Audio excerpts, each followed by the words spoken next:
Good evening everybody. Let's crack UPSC CSE Hindi में आप सभी का भरपूर स्वागत है। आज वैसे तो इकोनॉमिक्स की क्लास स्टार्ट होने वाली थी, लेकिन क्योंकि कल का कंसेप्ट अधूरा रह गया था, पृथ्वी की गतियां जो कि हमने आज का टॉपिक डिसाइड किया है, जिसको आज हम कवर करेंगे। एक बार इसको कवर कर लेते हैं, फिर क्लाइमेटोलॉजी स्टार्ट करने में कोई दिक्कत नहीं आएगी, फिर हम इकोनॉमिक्स पर भी आ जाएंगे। तो आइए शुरुआत करते हैं आज के कक्षा की बिना किसी देरी के।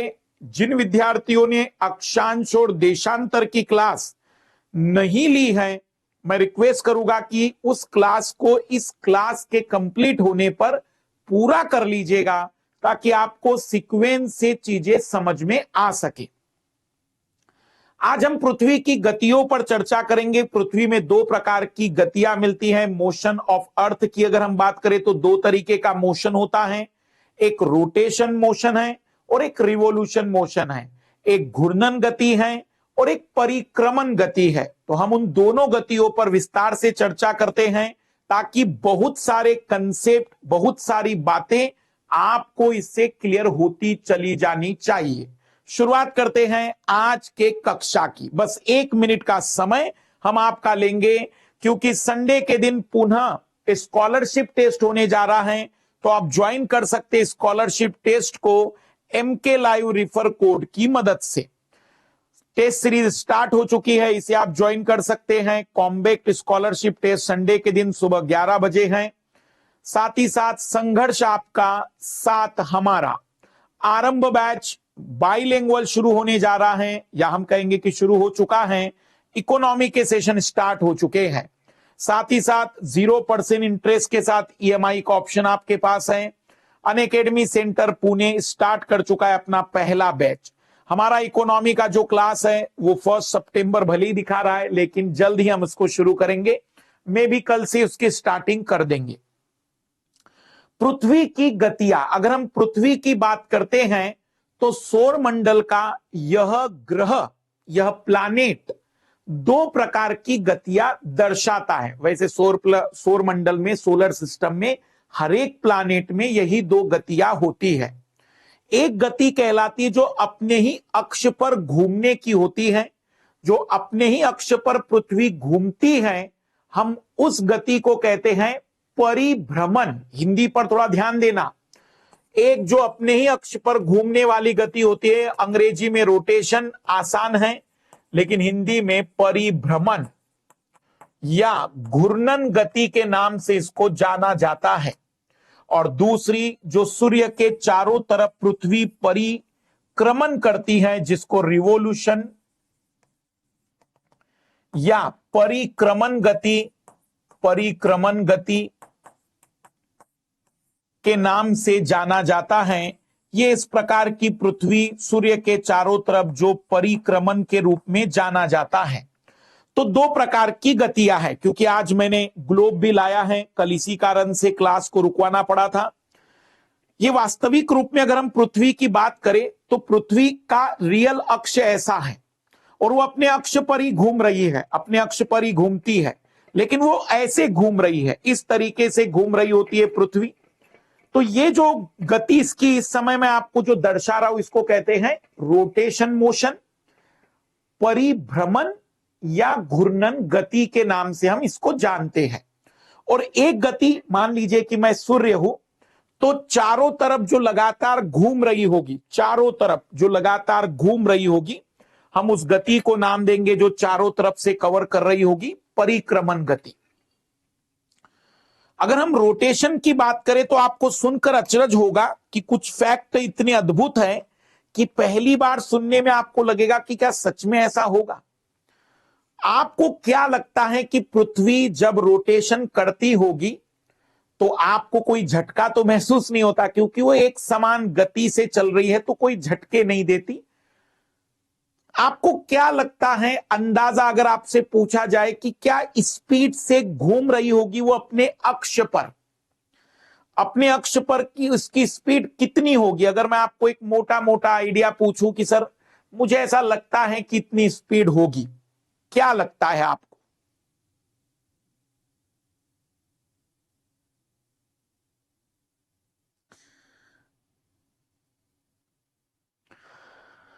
तो आपको सुनकर अचरज होगा कि पृथ्वी की जो रोटेशन गति है, रोटेशन अपने अक्ष पर घूमने की 1670 किलोमीटर प्रति घंटे की स्पीड है, और वो अपने एक पूरे अक्ष पर 24 घंटे में लगभग लगभग घूम जाती है।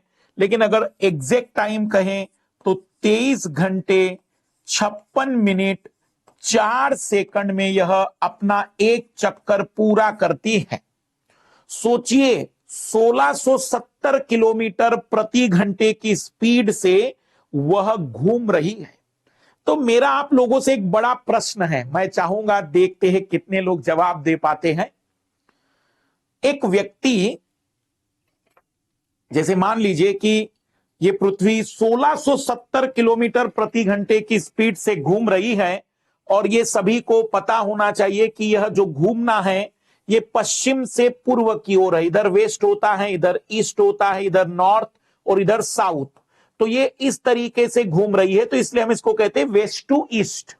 पृथ्वी पश्चिम से पूर्व की ओर घूमती है और इसीलिए सूर्य पूर्व में उगता है, ऐसा हम कहते हैं। हम आज समझेंगे कि क्या सच में सूर्य पूर्व में उगता है क्या।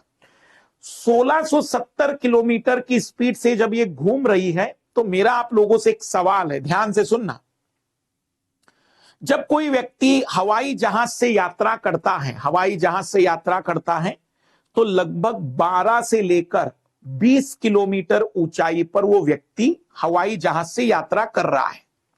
जब वो 12 से 20 किलोमीटर ऊंचाई पर हवाई जहाज से यात्रा कर रहा है, तो उस समय 12-18 किलोमीटर वो ऊपर आ चुका है, ऊपर। पर उसको पृथ्वी तो ऐसे घूमते हुए दिखती नहीं है। जो चंद्रमा पर गए होंगे लोग, जो चंद्रमा पर नील आर्मस्ट्रांग गए होंगे, तो उनको पृथ्वी घूमते हुए दिखी होगी। लेकिन जो हवाई जहाज वाला यात्री होता है, उसको पृथ्वी घूमते हुए क्यों नहीं दिखती? कोई बताना चाहे?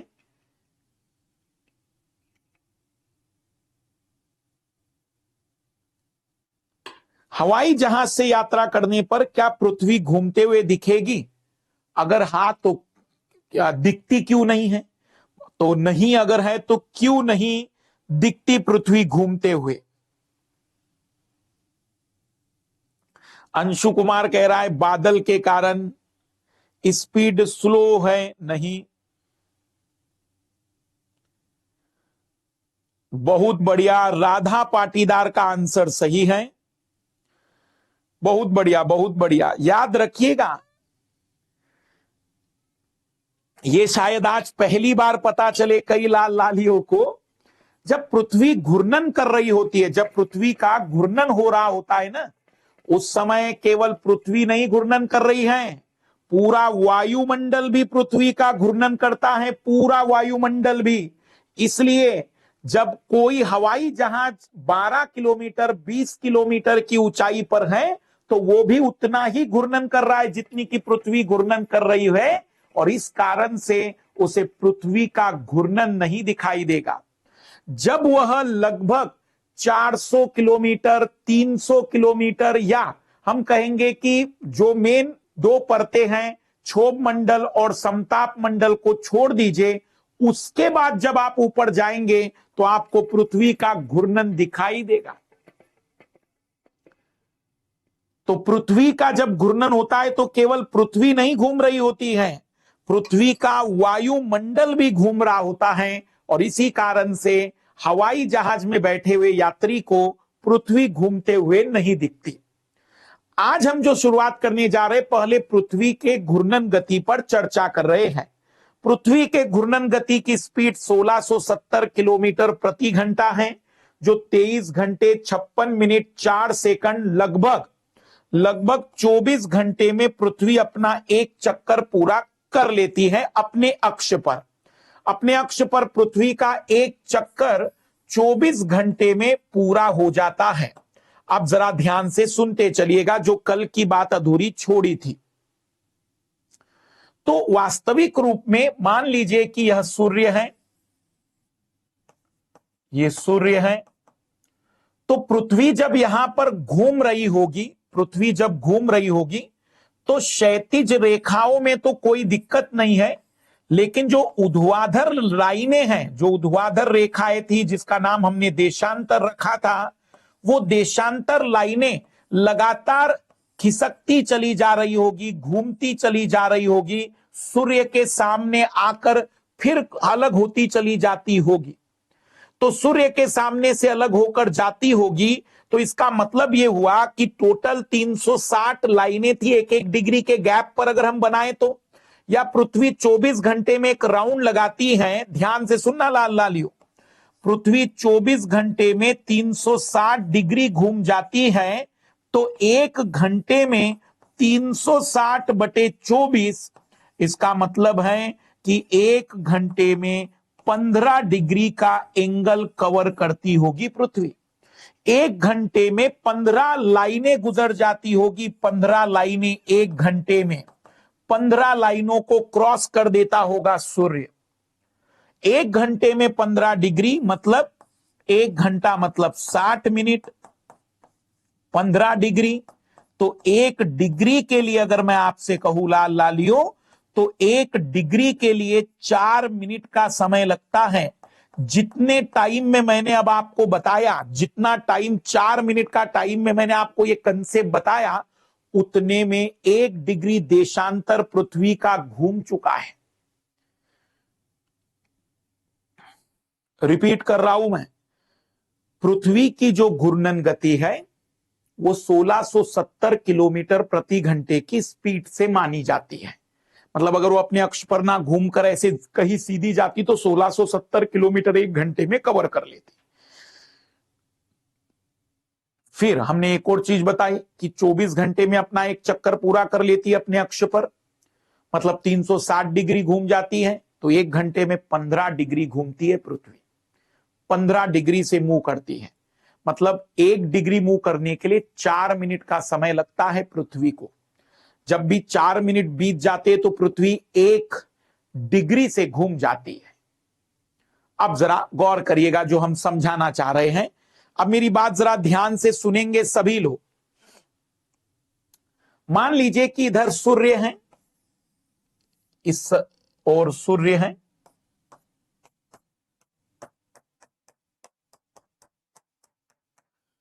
और ये पृथ्वी है जो लगातार घूम रही है। अब आप पहला जो रिजल्ट देखिएगा, जो मैं समझाना चाहता हूं, पहला जो परिणाम बताना चाहता हूं आप लोगों को, उस पर जरा गौर करिएगा। ये पृथ्वी है, इस तरीके से सूर्य के सामने खड़ी है, इस तरीके से। अब इमेजिन करिए सूर्य के सामने इस समय जब है तो ये वाला हिस्सा सूर्य प्रकाश को प्राप्त करेगा। सूर्य यहां तक हल्का पुल्का दिखाई देगा, वैसे ही सूर्य यहां पर भी हल्का दिखाई देगा, लेकिन इस ओर सूर्य दिख नहीं रहा होगा। अगर वो सूर्य है तो इस ओर ये सूर्य नहीं दिख रहा होगा, मतलब आधे हिस्से में अंधेरा होगा और आधे हिस्से में उजाला होगा। पहली बात। अब पृथ्वी घूम रही है, मैं आपके सामने पृथ्वी को घुमाते हुए दिखा रहा हूं, तो आप जरा ध्यान से देखना। यहां जो लोग हैं ना, यहां पर ये इस जगह एक निशान लगा देता हूं मैं, मेरे पास मार्कर पेन है, मैं यहां एक निशान लगा दे रहा हूं।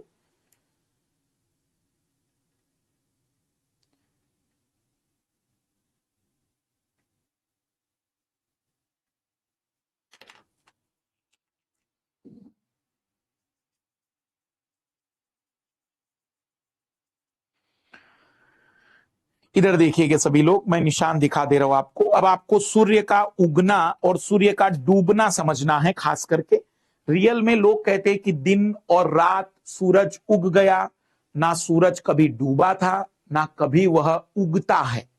वास्तविक रूप में हम बस सूर्य के सामने कभी आते हैं और कभी सूर्य से पीछे हो जाते हैं। समझिएगा प्लीज, ये निशान आप सभी को दिख रहा है ना।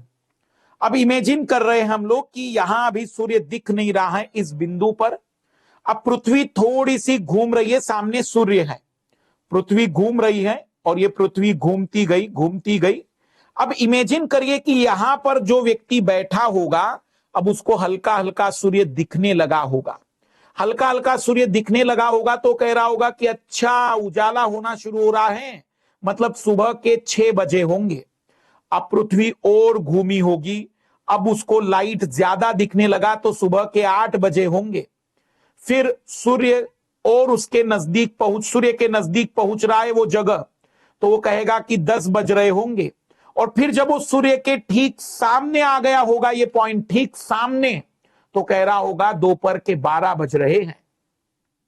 फिर सूर्य से थोड़ा दूरी बढ़ रही है तो 2 बज गए होंगे, 3 बज गए होंगे, 4 बज गए होंगे, और शाम को 6 बजे वो यहां पर आया होगा। अब सूर्य उसको दिखना बंद हो रहा होगा। जब सूर्य दिखना बंद हो गया होगा तो उसने कहा कि रात हो गई होगी। अब ये बिंदु, ये जगह लगातार घूमते हुए रात भर वो घूम रही है जगह, रात भर वो बिंदु लगातार घूम रहा है। और अब सुबह के 4 बज गए, सुबह के 4 बज गए। अब 5 बजे थोड़ा सा उजाला और फिर 6 बजे वापिस सूर्य हल्का दिखने लग गया। अब वो कहेगा कि सुबह हो गई है। फिर सुबह होने के बाद वह अब कहेगा कि 7-8 बज चुके हैं। फिर जिस समय वो सूर्य के सामने आ जाएगा तो कहेगा दोपहर के 12 बज रहे हैं। फिर शाम हो जाएगी, और इसी तरीके से लगातार पृथ्वी के घूमने के कारण वो जगह कभी सूर्य के सामने आ जाती है, कभी सूर्य से थोड़ी दूरी पर हो जाती हैं। फिजिक्स में जब पढ़ाया जाता है कि सुबह और शाम में सूर्य लाल रंग का दिखाई देता है, तो टीचर ये बताता है कि सुबह और शाम के समय पृथ्वी की सूर्य से दूरी अधिक होती है। वास्तव में पृथ्वी की सूर्य से सुबह और शाम में दूरी अधिक नहीं होती, बल्कि प्रकाश को सुबह और शाम के समय यहां तक कवर करना पड़ता है दूरी, और जबकि दोपहर के समय प्रकाश डायरेक्टली उसके सामने है तो कम दूरी तय करनी पड़ती है। यही कारण है कि सुबह और शाम में प्रकाश को अधिक दूरी तय करने के कारण हम कह सकते हैं कि वहां पर सूर्य लाल रंग का दिखाई देता है और आसमान नीले रंग का दिखाई देता है। ये पॉइंट सभी को दिखा या नहीं? ये जो पॉइंट मैं सिखाने की कोशिश कर रहा था, ये पॉइंट नहीं दिखा तो मैं एक बार पुनः दिखा देता हूं, आप फिर से ट्राई करिएगा। एक बिंदु हम ले लेते हैं, ये वाला थोड़ा सा बड़ा डॉट बना रहा हूं मैं ताकि आपको समझ में आ सके, कैमरे में क्लियर हो सके।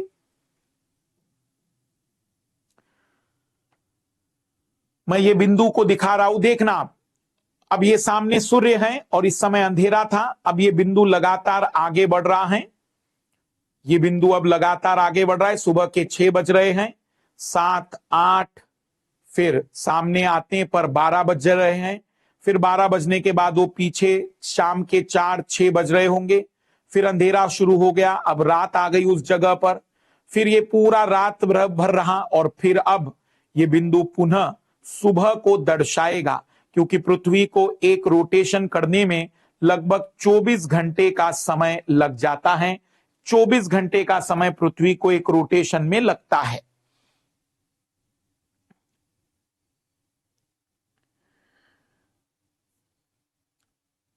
अब इधर ध्यान देंगे सभी लोग।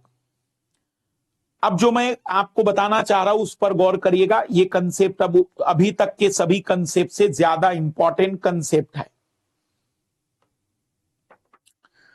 अब क्योंकि सूर्य के सामने पृथ्वी के अलग अलग देशांतर की स्थिति अलग अलग समय पर होती है, तो दुनिया भर के भूगोल शास्त्री, वैज्ञानिक, राष्ट्र अध्यक्षों ने मिलकर यह तय किया कि जो 0 डिग्री वाला देशांतर है, 0 डिग्री वाला देशांतर, जिसको हमने कल प्राइम मेरिडियन नाम दिया था, प्रमुख यामोत्तर नाम दिया था, उसे हम अपनी पूरी पृथ्वी का स्टैंडर्ड टाइम मान लेंगे। पूरी पृथ्वी का स्टैंडर्ड टाइम मतलब क्या हुआ सर? मतलब हम एक झूठ को सच मान लेंगे। क्या है भाई? वास्तविक रूप में हम ये मान लेंगे कि उस लोकेशन पर जो भी टाइम हो रहा होगा वह पृथ्वी का मानक टाइम माना जाएगा। मतलब वो बाकी देशों में भी लगभग उसी टाइम से रेफरेंस लिया जाएगा कि देखो उस टाइम के अकॉर्डिंग हमारी स्थिति क्या है। तो अब जरा ध्यान से समझिएगा, हमने पृथ्वी का वो जो मैप है उसमें जो 0 डिग्री वाली लाइन है, उस 0 डिग्री वाली लाइन पर सूर्य की जो स्थिति होगी, सूर्य सामने है उसके, तो हम कहेंगे कि वही पृथ्वी का टाइम है। उसे इंटरनेशनल स्टैंडर्ड टाइमलाइन कहा गया। इंटरनेशनल स्टैंडर्ड टाइमलाइन कहा गया। अब मेरी बात ध्यान से सुनेंगे। उस लाइन के पूर्व वाले जो देश है और इस लाइन के पश्चिम वाले जो देश है, आप सभी जानते हैं कि पृथ्वी पश्चिम से पूर्व की ओर घूम रही है। तो ये जो पूर्व वाली लाइनें हैं, ये पूर्व वाली लाइनें सूर्य के सामने पहले जाएगी, फिर ये पहुंचेगी, फिर ये पहुंचेगी और फिर ये वाली लाइन पहुंचेगी जिसको स्टैंडर्ड माना आपने। तो उस इंटरनेशनल स्टैंडर्ड टाइमलाइन या जिसको जीएमटी कहते हैं हम लोग, उस टाइमलाइन के पूर्व वाले जितनी भी लाइनें हैं, जितनी भी 180 डिग्री वाली लाइनें थी, वे सभी आगे की ओर मानी जाएगी। जो 15 डिग्री पर होगी, क्योंकि 15 डिग्री मतलब 1 घंटा, अभी हमने पढ़ा था 15 डिग्री मतलब 1 घंटा होता है, 1 घंटे में 15 डिग्री रोटेशन हो पाता है। तो अगर 15 डिग्री की लाइन है मतलब वो जीएमटी की तुलना में 1 घंटे पहले सूर्य को देखेगा। मतलब ये अगर व्यक्ति दोपहर के 12 बजे जब भी आएगा, उस समय यहां पर दोपहर के 1 बज रहे होंगे, क्योंकि वह 1 घंटा पहले ही 12 बजा चुका था। जो 30 डिग्री वाला है वो 2 घंटे आगे माना जाएगा। जो 45 डिग्री वाला है वो 3 घंटे आगे माना जाएगा। जो 60 डिग्री वाला होगा वह 4 घंटे आगे माना जाएगा। जो 75 डिग्री वाला होगा वो 5 घंटे आगे माना जाएगा। जो 90 डिग्री वाला होगा वो 6 घंटे आगे माना जाएगा। दुनिया भर में लगभग अधिकतर देशों ने अपने अपने देश का भी एक स्टैंडर्ड टाइमलाइन माना है। समझना जरा मेरी बात, जो मैं अब बिंदु बताना चाहता हूं उस पर जरा गौर करिएगा सभी लोग।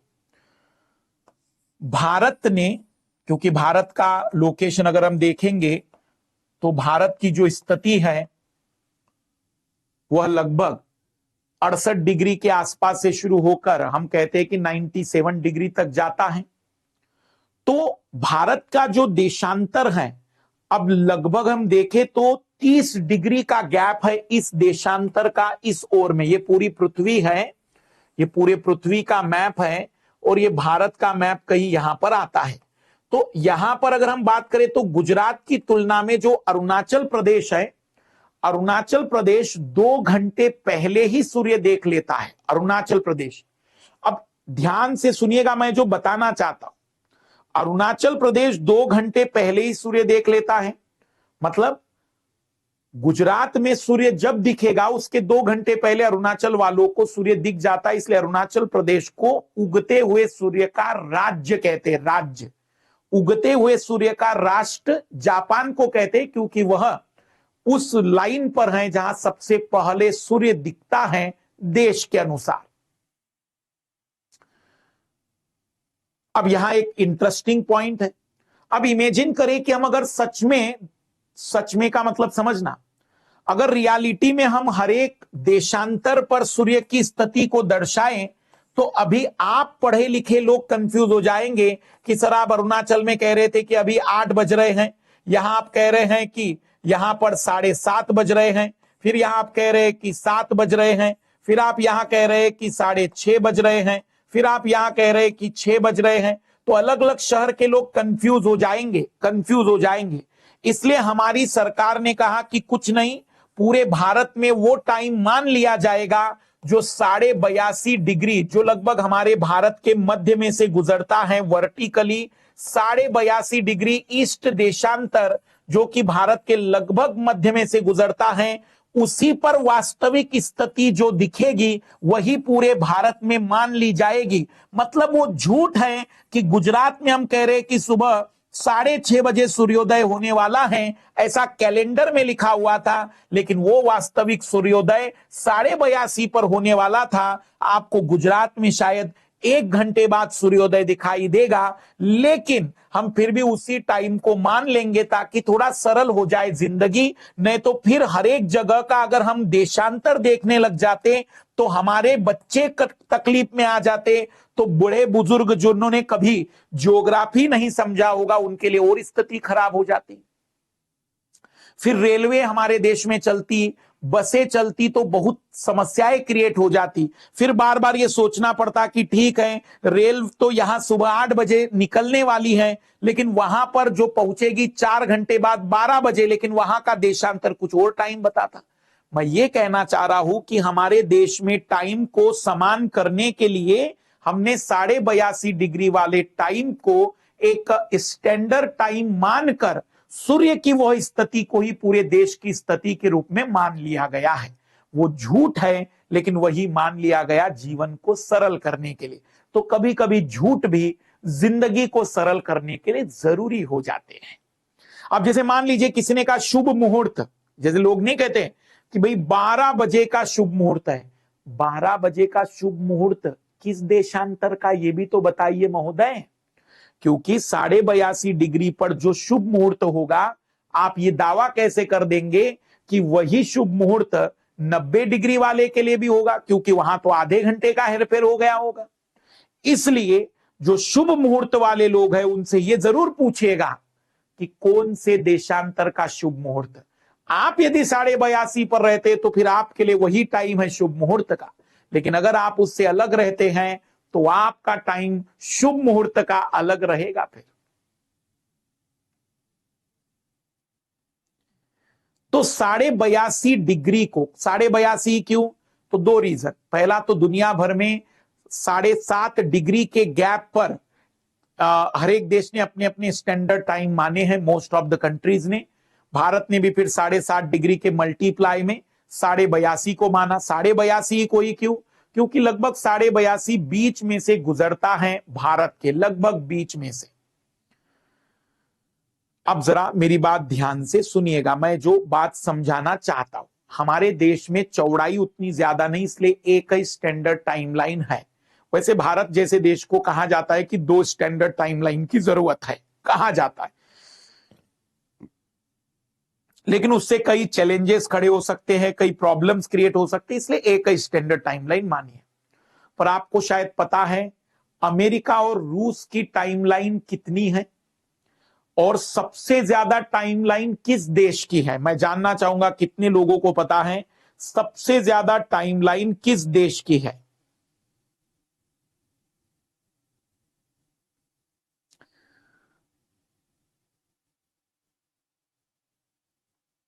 इस दुनिया में सबसे ज्यादा टाइमलाइन किस देश की है? बहुत बढ़िया, बहुत बढ़िया।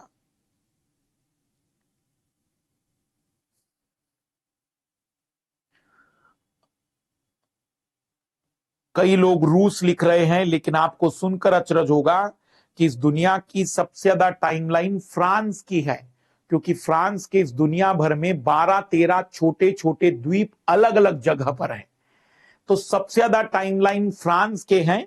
कमेंट्स करके मुझे जरा बताइएगा कि फ्रांस के कितने टाइमलाइन है। सबसे ज्यादा टाइमलाइन रशिया के नहीं है, रशिया से भी ज्यादा टाइमलाइन फ्रांस के हैं। स्टैंडर्ड जो देशांतर माना गया है फ्रांस में, वो सबसे ज्यादा इंटरनेशनली जो स्टैंडर्ड टाइम लाइन कह सकते हैं, देशांतर कह सकते हैं, वो फ्रांस के हैं। फिर उसके बाद रशिया के हैं, दूसरे नंबर पर रशिया आता है।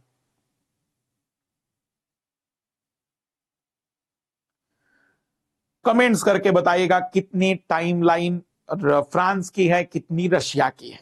अब यहां पर थोड़ी सी इंपॉर्टेंट बात को समझिएगा। अब हम सवालों की ओर जा रहे हैं। अब मेरी बात जरा गौर से सुनते चलिएगा। मैं आपको अब जो चीजें दिखाना चाह रहा हूं, मैं कल वाला क्लास भी आपको थोड़ा सा दिखाना चाहूंगा।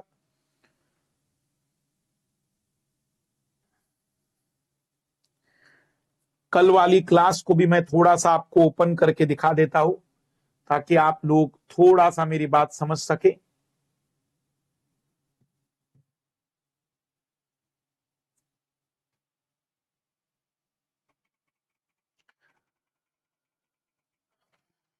देखिएगा, कल जो हमने क्लास देखी थी, ये जो 0 डिग्री वाली लाइन है, ये जो 0 डिग्री वाली लाइन है, जिसे मैं रेड पेन से बना रहा हूं, ये 0 डिग्री वाली जो लाइन है, ये हमारे पृथ्वी का स्टैंडर्ड टाइम लाइन, जिसको जीएमटी कहते हैं। फिर ये 15 डिग्री है, यहां सूर्य 1 घंटे पहले दिखेगा। ये 30 डिग्री है, यहां 2 घंटे पहले दिखेगा। ये 45 डिग्री है, ये 3 घंटे पहले दिखाई देगा। फिर इस तरीके से अगर हम बातचीत करें तो अलग अलग हम ये 105, 120, 135, 150, 165 और ये 180, 180 दोनों तरफ एक जैसा आएगा। तो अब मेरी बात ध्यान से सुनना। हमारे भारत का जो स्टैंडर्ड है वो 82.5 डिग्री है, 82.5 डिग्री। तो मैंने आपको बताया 15 डिग्री के लिए 1 घंटा, 30 डिग्री के लिए 2 घंटे, 45 के लिए 3 घंटे, 60 के लिए 4 घंटे, 75 के लिए 5 घंटे। और 1 घंटे का 15 डिग्री तो आधे घंटे का 7.5 डिग्री, तो 7.5 डिग्री। इसलिए जब भी हम भारत का टाइम सेट करते हैं तो कई बार घड़ी में लिखा हुआ आता होगा GMT +5:30। ये भारत का स्टैंडर्ड टाइम है पृथ्वी के इन जो GMT टाइम के कंपैरिजन में। पृथ्वी का जो मानक टाइम है वो 0 डिग्री के आधार पर माना जाता है। हर एक कंट्री का वैसे ही निकाला जाता है। अब मेरी बात आप ध्यान से सुनेंगे जो मैं सवाल देना चाहता हूं। इस ओर अगर हम जाएंगे तो ये माइनस में आएगा कि ये माइनस में है। इस ओर अगर आप चित्र बनाएंगे तो ये माइनस में लिए जाएंगे, -1 घंटा, ये -2 घंटे, ये -3 घंटे, ये -4 घंटे। इस तरीके से ये आवर चेंजेस होते जाएंगे। ये -5, -6, इस तरीके से ये पीछे का टाइम पीरियड है। इधर वाले लोग, पश्चिम वाले लोग पीछे आते हैं और पूरब वाले लोग आगे की ओर आते हैं GMT के कंपैरिजन में। अब मेरी बात ध्यान से सुनिएगा। पहला सवाल आप लोगों के सामने ये है कि 75 डिग्री पूर्वी देशांतर पर, 75 डिग्री पूर्वी देशांतर पर दोपहर के 2 बज रहे हैं। दोपहर के 2 बज रहे हैं। 75 डिग्री पूर्वी देशांतर पर दोपहर के 2 बज रहे हैं। ये 75 डिग्री की लाइन है। तो बताइए 30 डिग्री पश्चिमी देशांतर पर क्या हो रहा होगा? 30 डिग्री पश्चिमी देशांतर पर क्या हो रहा होगा? 30 डिग्री पश्चिमी देशांतर पर कितने बज रहे होंगे? क्या टाइम हो रहा होगा? देखिए कितने लोग उत्तर निकाल पाते हैं। और थोड़ा शेयर कर दिया करिए। इतने कठिन कंसेप्ट को समझाने की कोशिश कर रहा हूं। इतना तो मानवत्व लेकर आइए कि थोड़ा तो प्रमोशन करिए कि अच्छे लोगों को प्रमोट करेंगे तो समाज में अच्छाई बढ़ेगी। ये भी बताना पड़ता है कि शेयर लाइक कर दीजिए।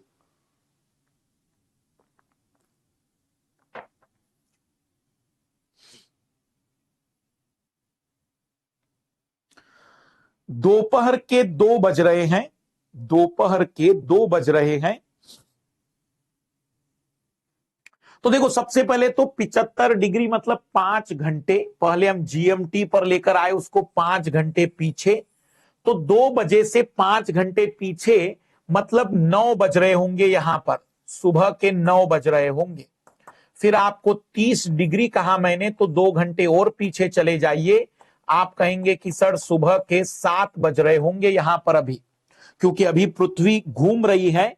तो दोपहर के 2 बज रहे होंगे 75 डिग्री पर, तो अभी पृथ्वी घूमती जाएगी। उस समय अभी पीछे की ओर सुबह के 7 बज रहे होंगे।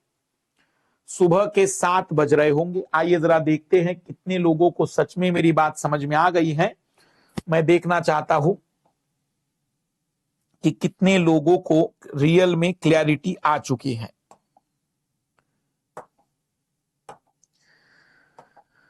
इधर ध्यान दीजिएगा।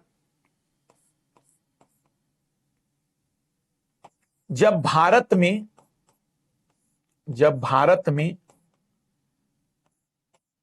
सुबह के 10 बजते हैं, सुबह के 10 बजते हैं, तो 82.5 डिग्री वेस्ट में क्या टाइम हो रहा होगा? 82.5 डिग्री वेस्ट देशांतर वाले देश में क्या टाइम हो रहा होगा?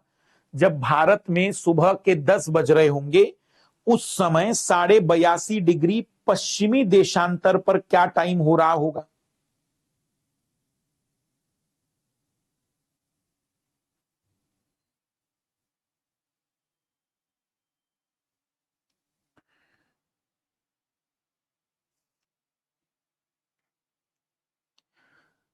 पश्चिमी देशांतर की बात कही है मैंने, वेस्ट की।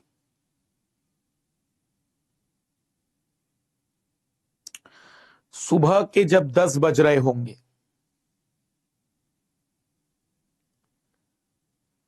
तो सबसे पहले तो आपको एक आइडिया लगा होना चाहिए कि सर 82.5 डिग्री, 5.5 घंटे और 5.5 घंटे और पीछे, मतलब कुल 11 घंटे पीछे का टाइम होगा। 11 घंटे, रात के 11 बज रहे होंगे, रात के 11 बज रहे होंगे उस जगह पर। रात के 11, 12 घंटे पीछे नहीं होगा, 11 घंटे पीछे का टाइम होगा। थोड़ा कठिन सवाल देने की कोशिश कर रहा हूं, देखते हैं कितने लोगों को समझ में आ गया है।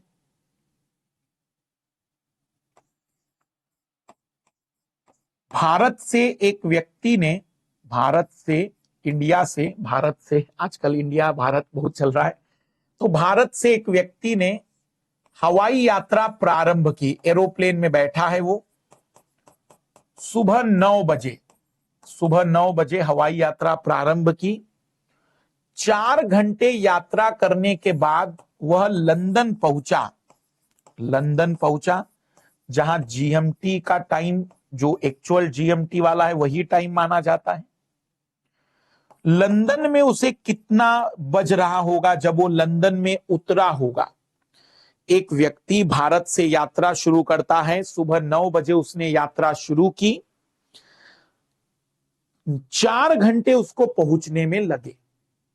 जब वह लंदन में पहुंचा होगा तो क्या टाइम लंदन में हो रहा होगा?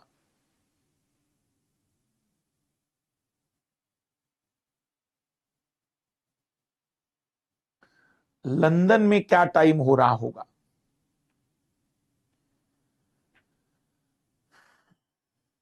आइए, कई लोगों के आंसर गलत आ रहे हैं, अद्भुत है, ये तो अद्भुत है।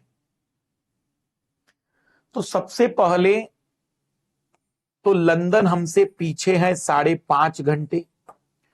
तो जब व्यक्ति भारत से लंदन पहुंचा होगा, 4 घंटे, तो भारत में 9 और 4, भारत में 1 बज रहा होगा दोपहर का।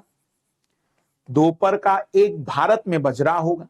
5.5 घंटे वो पीछे है हमसे, 5.5 घंटे हम आगे हैं, या फिर उसे कहो कि वो पीछे हैं। तो 5 घंटे पहले पीछे कर डालो तो सुबह के 8 बज रहे होंगे, 5 घंटे पीछे कर लो। फिर आधा घंटा पीछे कर लो, सुबह के 7:30 बजे होंगे। मतलब आप ये अद्भुत संयोग देख रहे हैं, देख रहे हो विनोद? सुबह 9 बजे निकला भारत से और लंदन सुबह 7:30 बजे पहुंचा उसी दिन। लंदन 7:30 बजे पहुंचा उसी दिन।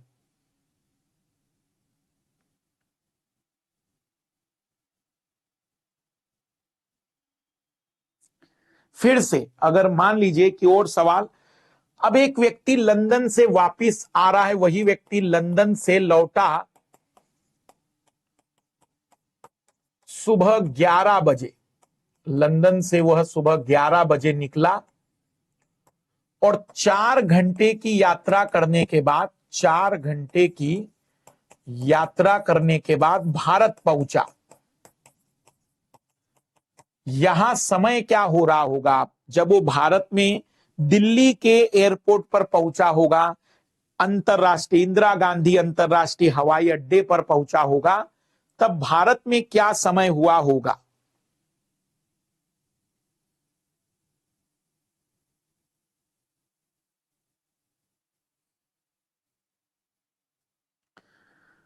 भारत में क्या समय हुआ होगा?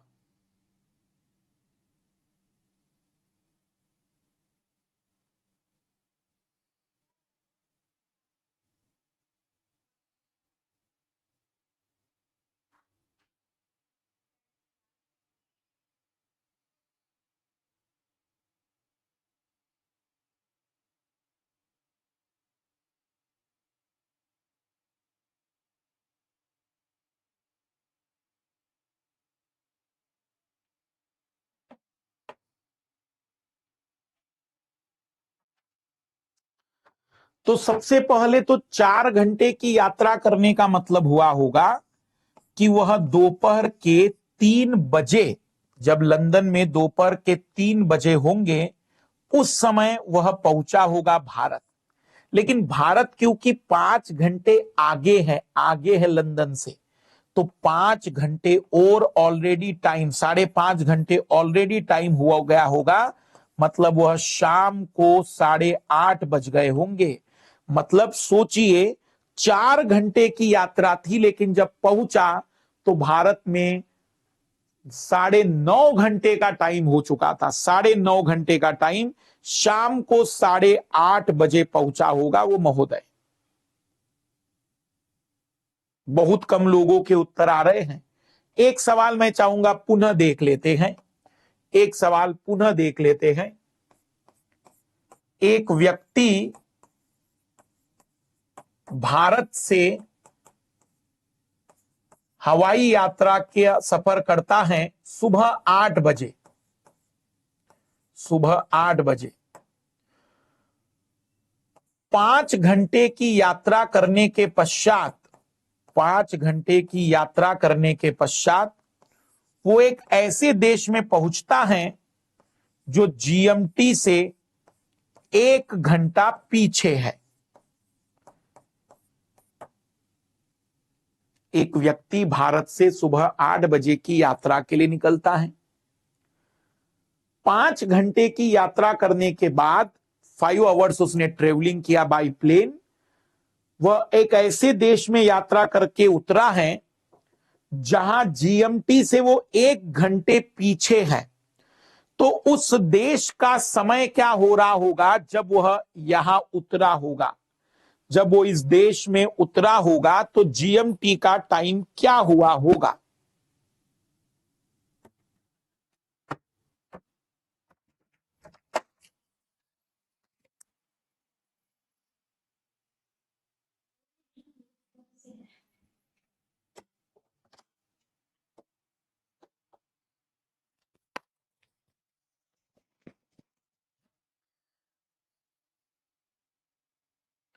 आइए देखते हैं कितने लोगों के आंसर आप आ रहे हैं।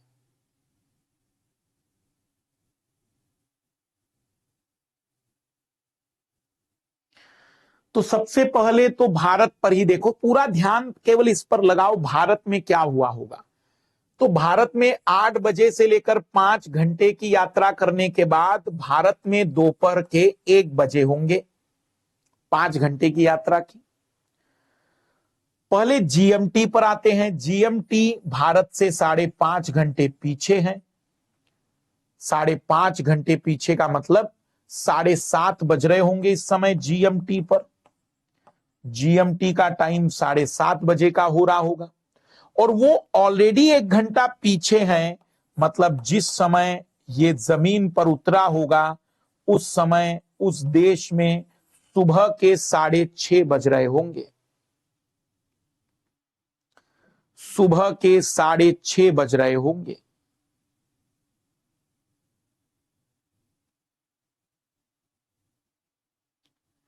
एक आखिरी सवाल, क्योंकि अभी भी कई लोगों के उत्तर गलत आए हैं, थोड़ा सिंपल कर देते, ज्यादा कठिन नहीं बनाते। जीएमटी या लंदन से एक व्यक्ति यात्रा करके भारत के कलकत्ता पहुंचता है। भारत के कोलकाता पहुंचता है। उसे कुल 5.5 घंटे का समय यात्रा में लगता है। ये व्यक्ति दिन के 12 बजे निकला था। तो जब भारत पहुंचा होगा तो क्या समय होगा? लंदन में दोपहर 12 बजे की फ्लाइट उसने पकड़ी थी। 5.5 घंटे की यात्रा करने के बाद वो भारत पहुंचा। तो जब भारत पहुंचा होगा तो भारत में क्या समय हो रहा होगा?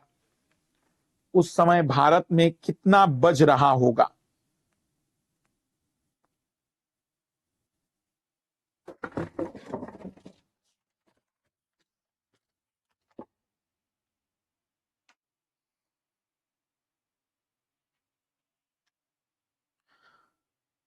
तो सबसे पहले तो हम कहेंगे जब 12 बजे लंदन में 5.5 घंटे की यात्रा, मतलब शाम के या इवनिंग के 5:30 बज गए होंगे लंदन में। भारत लंदन से 5.5 घंटे आगे हैं, तो 5.5 घंटे और होने का मतलब हुआ कि वह रात में 11 बजे भारत में लैंड करेगा। जब उसने कोलकाता में अपनी फ्लाइट से उतरा होगा तो रात के 11 बज गए होंगे, रात के 11 बज गए होंगे। अब एक और इंटरेस्टिंग पॉइंट समझिएगा जो मैं बताना चाह रहा हूं। अब जरा सभी लोग ध्यान से सुनेंगे जो मैं समझाना चाह रहा हूं। इधर देखेंगे सभी लोग, बहुत ही इंपॉर्टेंट बात हम समझाने जा रहे हैं। अब जैसे दुनिया भर में स्टैंडर्ड टाइम लाइन, स्टैंडर्ड एक समय मान लिया गया 0 डिग्री देशांतर को, तो वैसे ही डेट चेंज होती है क्योंकि 24 घंटे में तारीख बदल जाती है। तो तारीख को, दुनिया की तारीख क्या मानी जाए, दुनिया की तारीख तो 180 डिग्री देशांतर, क्योंकि 180 डिग्री दोनों का कॉमन होता है। 180 डिग्री देशांतर को दुनिया की अंतरराष्ट्रीय तिथि रेखा कहा गया है, इंटरनेशनल टाइमलाइन कहा गया है। और ये इंटरनेशनल टाइमलाइन लाल लालियों एक सीधी रेखा नहीं है, मुड़ी हुई है। 180 डिग्री मुड़ा हुआ नहीं है, 180 डिग्री तो सीधा है बिल्कुल। पर ये हमने सहूलियत के लिए, जैसे यहां कुछ देश हैं जो इसी का हिस्सा हैं, तो एक ही देश में 2 डेट आ जाएगी, इसलिए थोड़ी लाइन को मोड़ दिया है सहूलियत के लिए। फिर वैसे ही यहां पर भी मोड़ा गया है। 0 डिग्री वाला जो देशांतर है और 180 डिग्री वाला जो देशांतर है, दोनों सरल रेखाएं हैं। पर इंटरनेशनल टाइमलाइन 0 डिग्री सीधी ही मानी गई, लेकिन डेट लाइन को थोड़ा सा टर्न किया गया है, इसे इंटरनेशनल डेट लाइन मानी गई, तारीख मानी गई। अब थोड़ा ध्यान से समझना प्लीज मेरी बात। इधर सभी लोग, और मुझे फिर कमेंट्स करके बताना कि सच में समझ में आ गया सर। 0 डिग्री के, ये 0 डिग्री है, 0 डिग्री, 0 डिग्री के पूर्व वाले देश आगे की ओर माने जाते हैं और ये पश्चिम वाले देश पीछे की ओर। लेकिन ये क्योंकि 180 डिग्री की लाइन है, यहां पर पश्चिम, ये जो पूर्व वाले देश है, पूर्व वाले 180 के पूर्व वाले, वह पीछे माने जाते हैं और ये आगे माने जाते हैं, आगे पश्चिम वाले आगे माने जाते हैं। पर देखने का भ्रम है बस ये, रियल में जो 180 डिग्री के पश्चिम में है, 180 डिग्री के पश्चिम में है, वही 0 डिग्री के पूर्व में है। टोक्यो आप देख सकते हैं, यहां टोक्यो, ये जो टोक्यो था ये पूर्व में था ना 0 डिग्री के, जापान पूर्व में था ना। तो बस देखने का नजरिया है, क्योंकि ऑब्वियसली ध्यान से समझना, इधर ध्यान देना, फिर से इधर गौर करिएगा। मैं 0 डिग्री और 180 डिग्री की लाइन दिखाना चाह रहा हूं, जितना जल्दी हो सके समझने की कोशिश करिएगा।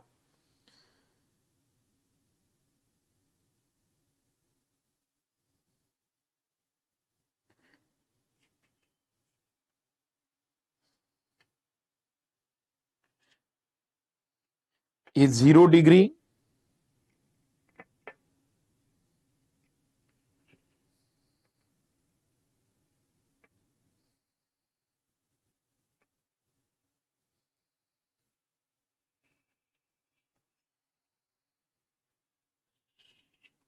अब रियलिटी में देखना मैं जो बताना चाह रहा हूं।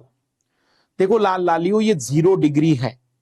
अगर हम बातचीत करिए 0 डिग्री, तो 0 डिग्री के पूर्व में जो आएगा, 0 डिग्री के पूर्व में जो आएगा वो 180 डिग्री की लाइन के पश्चिम में आएगा, 180 डिग्री वाली लाइन के पश्चिम में आएगा। तो रियलिटी में कोई उल्टा नहीं हो रहा है, लेकिन बोलते समय ऐसा हम बोलते हैं, पढ़ाते समय हम ऐसा पढ़ाते हैं कि जो इंटरनेशनल डेट लाइन है, दिनांक रेखा है, तारीख रेखा है, दिन रेखा है, डेट लाइन है, उसके पूर्व वाले लोग पीछे और पश्चिम वाले लोग आगे होते हैं।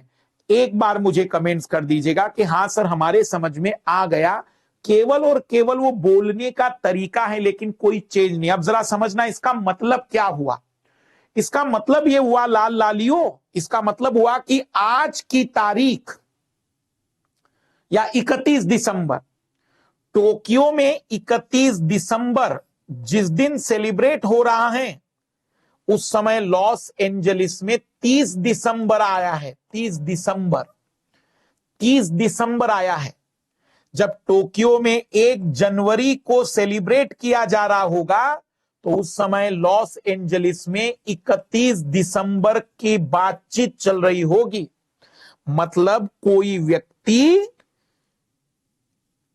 यदि अपनी जिंदगी में 2 नए साल मनाना चाहता है एक ही दिन, तो वह जापान में नए साल का सेलिब्रेशन मना ले, फिर यहां से यात्रा करके फास्ट रफ्तार से यात्रा करके यहां पहुंचे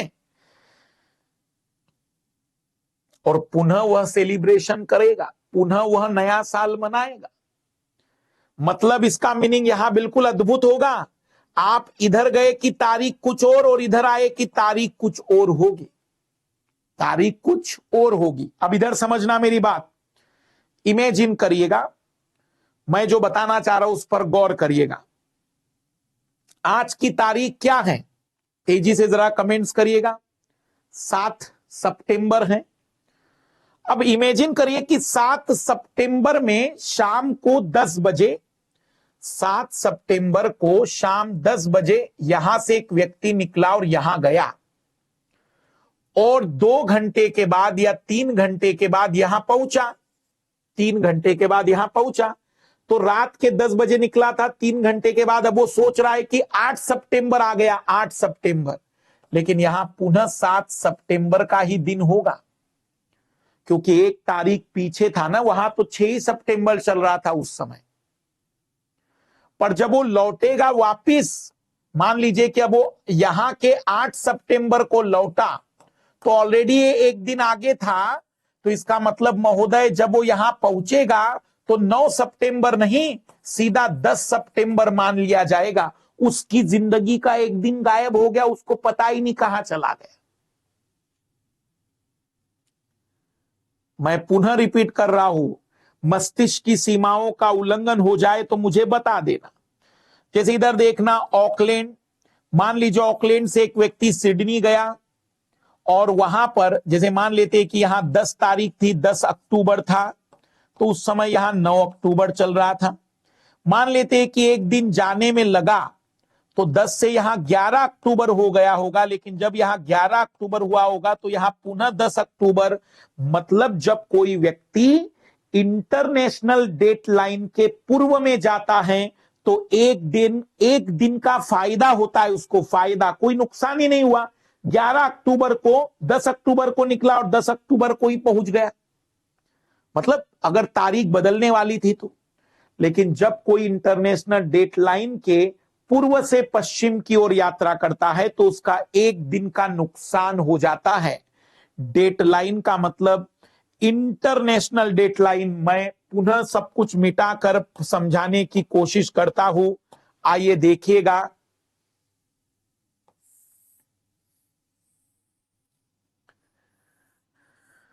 180 डिग्री की यह लाइन को इंटरनेशनल डेट लाइन कहा गया है।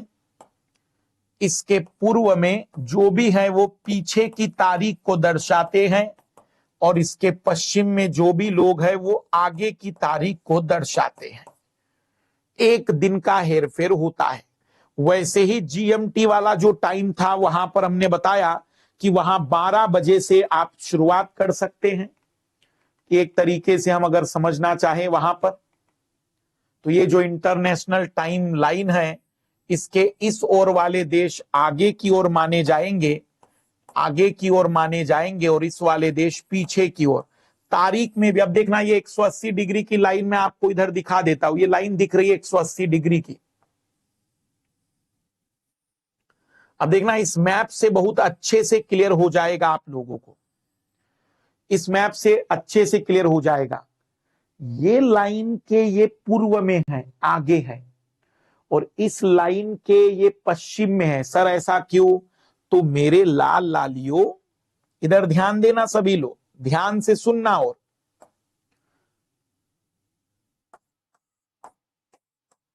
ये नॉर्थ, ये साउथ, ये ईस्ट और ये वेस्ट।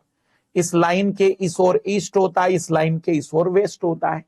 तो वेस्ट वाले लोग ही आगे हैं, ईस्ट वाले लोग आगे हैं। वही देशों की बात हम कर रहे हैं जो आगे हैं, और ये पीछे वाले लोग हैं। उस लाइन को पूरा जोड़ दीजिए मैप को, तो ये पीछे पहले भी थे, टाइम में भी और दिन में भी ये पीछे ही होते हैं। लेकिन क्योंकि रेफरेंस बदल जाता है, इसलिए वेस्ट और ईस्ट में हम बदलाव की बातचीत करते हैं। तो जो पृथ्वी की रोटेशन गति है वो दिन और रात के लिए जिम्मेदार है, क्योंकि उसी कारण से पृथ्वी सूर्य के सामने अलग अलग देशांतर लेकर जाती है। दिन और रात में जो दिन और रात के होने का जो कारण है वह केवल और केवल पृथ्वी का रोटेशन मोशन है, पृथ्वी की घूर्णन गति है।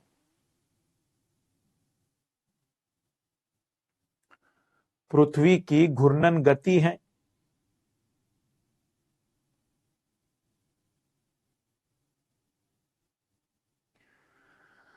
तो अब हमने अभी तक क्या क्या देखा? तो पृथ्वी की घूर्णन गति के बारे में चीजों को समझा। पृथ्वी की घूर्णन गति दिन और रात के लिए जिम्मेदार है। पृथ्वी की घूर्णन गति का प्रभाव, देशांतरों का उपयोग हम समय के लिए करते हैं। 0 डिग्री देशांतर को दुनिया का मानक समय लाइन माना जाता है और 180 डिग्री देशांतर को दुनिया की मानक तिथि रेखा माना जाता है। पहले तो एक बार प्लीज कमेंट्स कर दीजिएगा कि यहां तक सर पूरा क्लियर है, हम आगे बढ़ सकते हैं।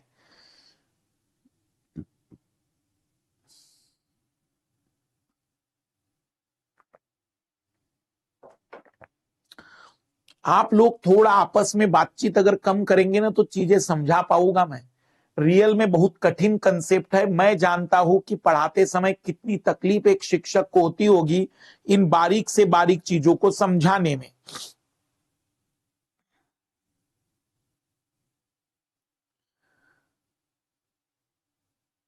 ठीक है, अब हम आते हैं रिवोल्यूशन मोशन पर, लेकिन उसके पहले कुछ फैक्ट देख लीजिए।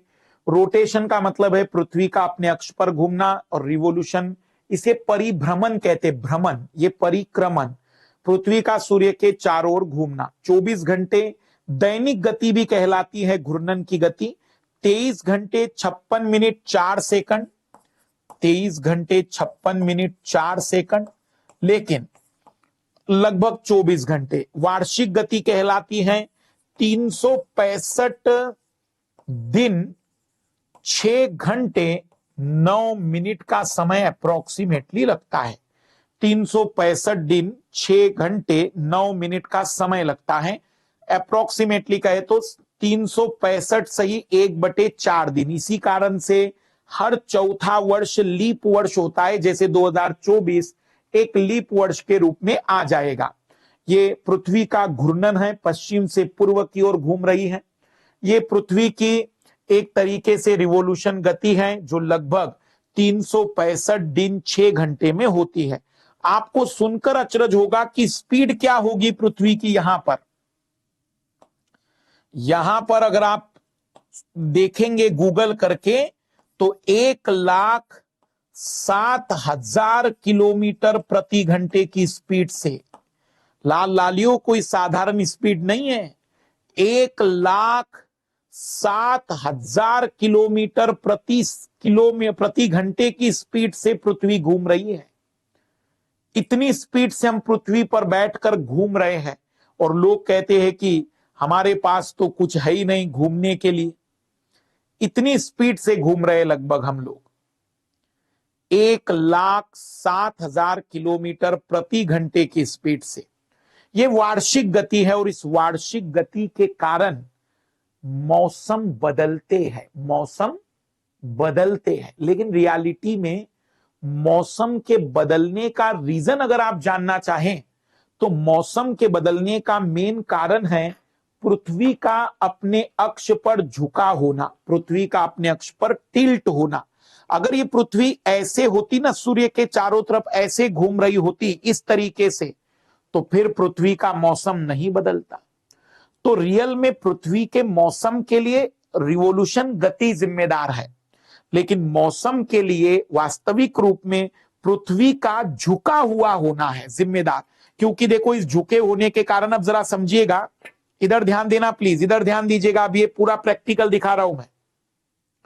इस समय ये मेरी आंखें मतलब सूर्य है, तो इस समय मान लीजिए कि ये जो सूर्य है ना, या मेरी आंखें ना, वो इस जगह पर परपेंडिकुलर है। इस जगह पर मैं एक लाइन खींच देता हूं कि कहां मेरी आंखें बिल्कुल लंबवत चल रही है इस समय।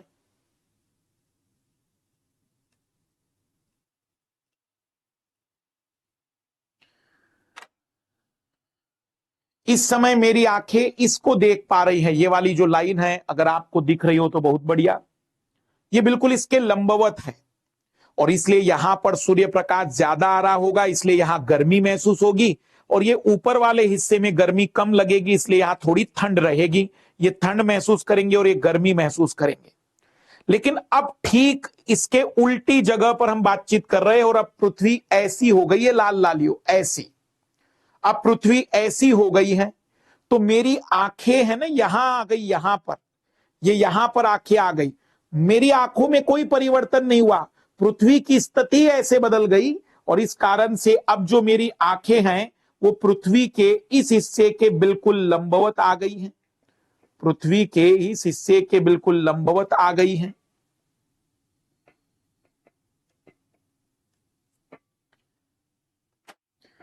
ये देखना, पृथ्वी के इस हिस्से के लंबवत आ गई है। तो ये वाला हिस्सा जो है वो ज्यादा सनलाइट प्राप्त करेगा, इसलिए यहां गर्मी होगी। और ये वाला हिस्सा कम सनलाइट प्राप्त करेगा, इसलिए यहां पर ठंड का मौसम रहेगा। तो ये पृथ्वी झुकी हुई है, इस कारण से ऐसा हुआ है। जैसे देखना, यहां पृथ्वी इस तरीके से है, ये वाली जो लाइन अगर आप देख पा रहे होंगे, ये वाली लाइन मेरे सामने। और यहां क्या हो गया था, यहां पर पृथ्वी ऐसे हो गई थी, पृथ्वी यहां ऐसे हुई, तो ये वाली लाइन मेरे सामने आ गई। ये पृथ्वी का झुका होने का परिणाम है। कितने लोगों को ये बात समझ में आ जाई है कि पृथ्वी के झुके होने के कारण वास्तविक रूप में गर्मी और ठंड वाली बातचीत आती है। अन्यथा अगर पृथ्वी सीधी होती तो पूरे साल भर पृथ्वी का मौसम एक जैसा रहता। और वास्तविक रीजन तो टिल्ट होना है, और साथ ही साथ दिन और रात के लिए तो पृथ्वी का रोटेशन है। मौसम बदलने के लिए रिवोल्यूशन है, जिसके साथ एक और कारण जुड़ेगा, पृथ्वी का झुका होना। दिन और रात की लंबाई का अलग अलग होने का कारण भी, दिन और रात की लंबाई के अलग अलग होने के लिए भी पृथ्वी का झुका होना ही जिम्मेदार है। यहां एक इंटरेस्टिंग फैक्ट मैं बता दूं। अब इमेजिन करिएगा, इधर ध्यान देना एक और चीज। जैसे हम कहते हैं ना, 6 महीने एक ध्रुव पर दिन रहता है, 6 महीने का दिन और 6 महीने की रात होती है पोलर रीजन पर। ये पोलर रीजन कहलाता है। देखो ऐसा क्यों हो रहा होगा। इमेजिन करिए कि पृथ्वी घूम रही है और मैं तो यहां पर हूं। अब पृथ्वी अगर ऐसी भी हो रही होगी तब भी ये सामने ही आएगा 6 महीने तक। 6 महीने तक ये सामने ही रहेगा, 6 महीने तक सामने ही रहेगा। और फिर यहां पर अब देखना, 6 महीने तक ये वाला हिस्सा मुझे दिख रहा है, 6 महीने तक ये वाला हिस्सा मुझे दिखता रहेगा, इसलिए 6 महीने का दिन यहां होता चला जाएगा। लेकिन फिर यहां वापिस अब 6 महीने तक ये रहेगा। तो जैसे जैसे हम ध्रुव की ओर जाते हैं, दिन की लंबाई 6 महीने की हो सकती है, नीचे भी दिन की लंबाई 6 महीने की होगी अगर वहां दिख रहा हो तो। वैसे ही रात 6 महीने की होगी। दिन और रात ध्रुव पर लंबे होते हैं, और विषुवत रेखा पर दिन और रात बराबर लंबाई के होते हैं, 12-12 घंटे के। अगर देखो अगर एक स्मार्ट एग्जामिनर है तो आपसे वो एक सवाल पूछ सकता है। स्मार्ट एग्जामिनर है तो आपसे एक सवाल ये पूछा जा सकता है,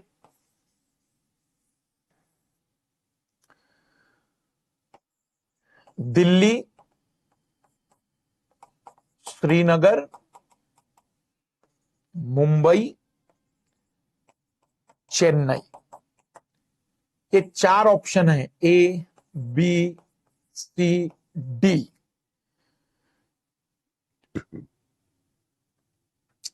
किस शहर में दिन की लंबाई सबसे ज्यादा होगी साल के किसी न किसी समय। किस शहर में दिन की लंबाई सबसे ज्यादा होगी साल के वर्ष के किसी न किसी समय?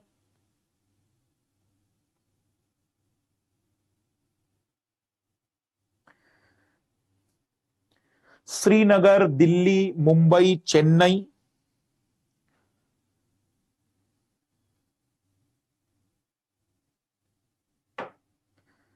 दिन की लंबाई।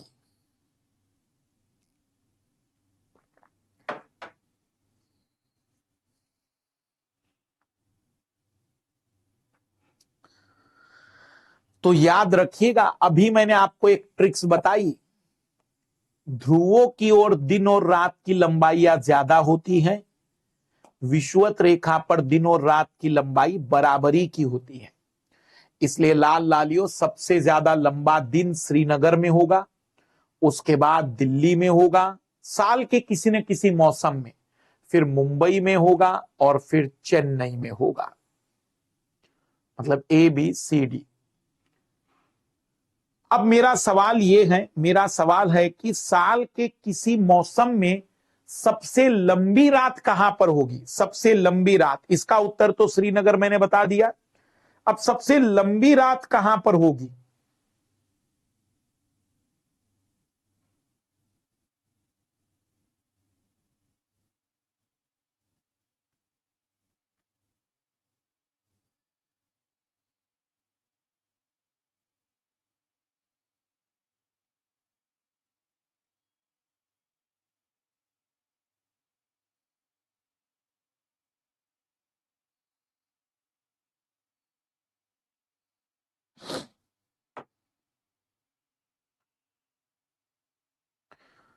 बहुत बढ़िया, बहुत बढ़िया। इसका उत्तर भी यही रहेगा।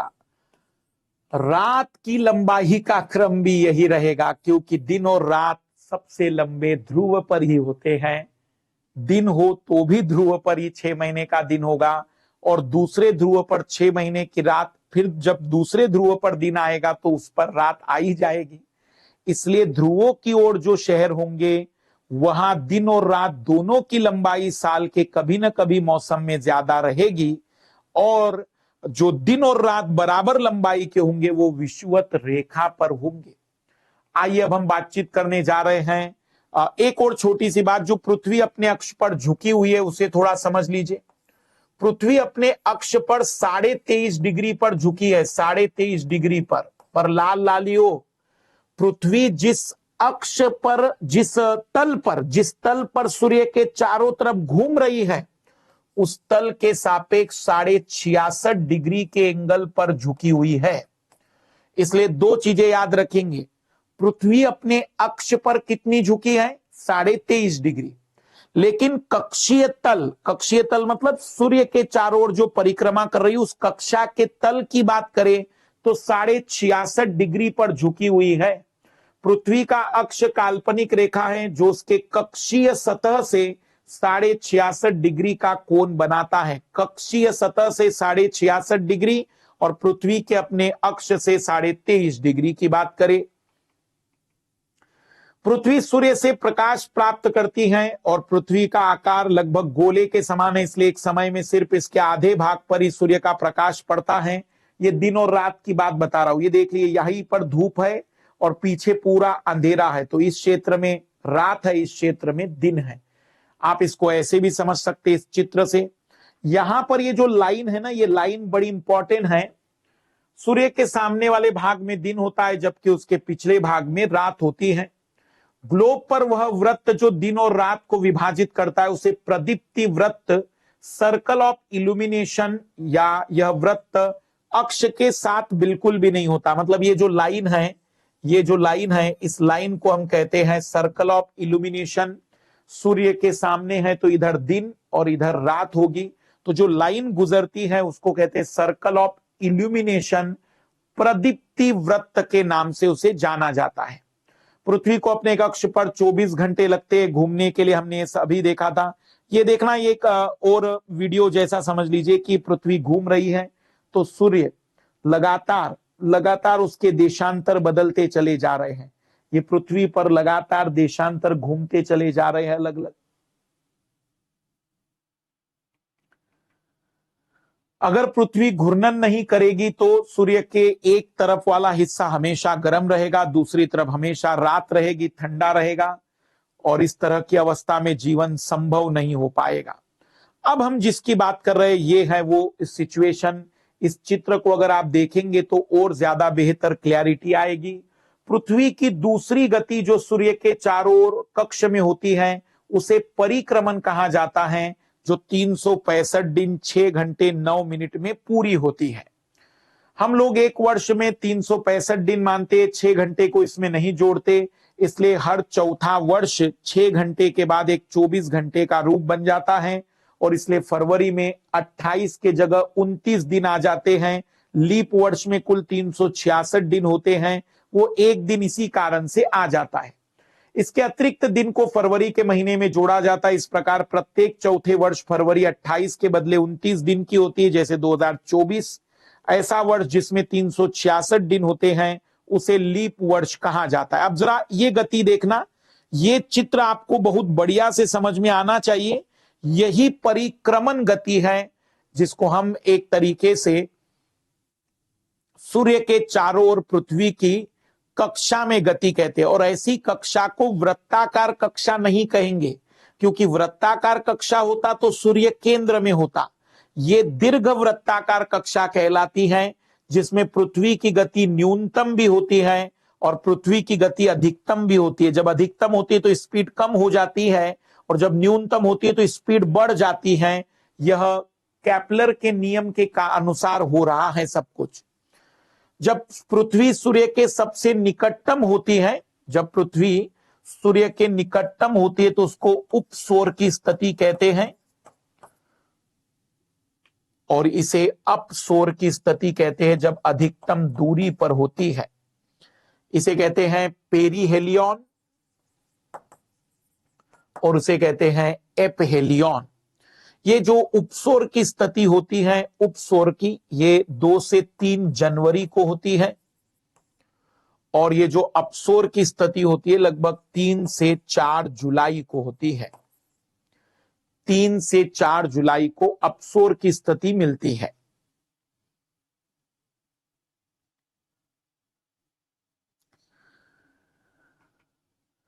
अब ऋतुओं का परिवर्तन भी देखते चलते कि ऋतुओं का परिवर्तन कैसे होता है। इसमें और भी चीजें क्लियर करनी है, तो ऋतुओं को समझते हैं थोड़ा सा।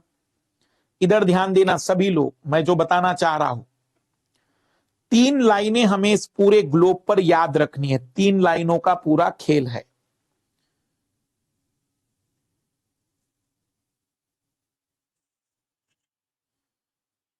कर्क रेखा, विषुवत रेखा,